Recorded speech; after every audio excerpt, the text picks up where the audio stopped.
Je vous présente ma sœur qui a 25 ans. Je vous présente ma sœur qui va avoir bientôt 19 ans.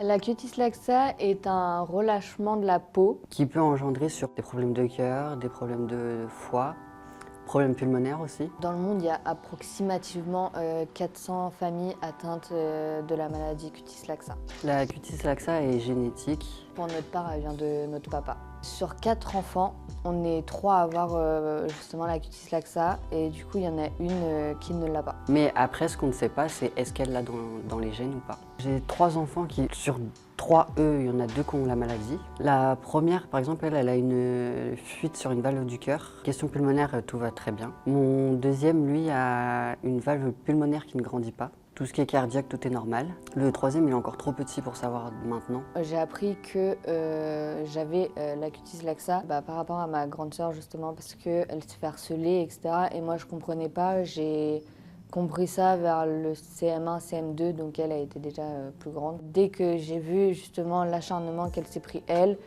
je m'en suis vite rendu compte et j'ai dû faire face à tout ça quoi. Et moi, je l'ai appris parce qu'un médecin a voulu que ma mère passe par une généticienne. Ça s'est révélé la cutis laxa. On n'apprend pas vraiment à vivre avec. Enfin, faut déjà apprendre à s'assumer soi-même. Sinon, oui, ça peut engendrer plusieurs choses sur le quotidien, comme moi, par exemple, la peur des gens. Personnellement, dans ma vie, ça m'a pas forcément gênée, sachant que je suis la dernière, donc forcément, il y a beaucoup de gens qui étaient déjà au courant par rapport à toi et notre grand frère. Sachant que j'avais un fort caractère, j'ai juste dû prendre un rôle de super-héros, quoi.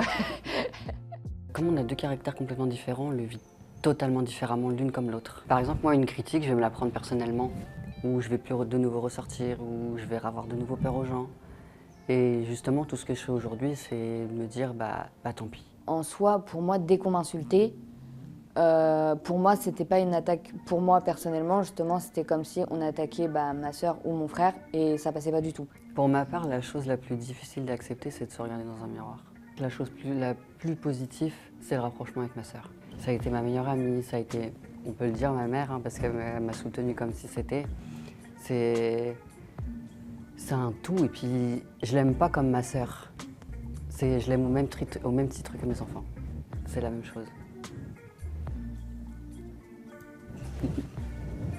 Le conseil que je donnerais aux personnes atteintes de cette maladie, c'est vraiment prendre conscience que personne n'est différent en soi. Vous êtes comme tout le monde, comme tout le monde.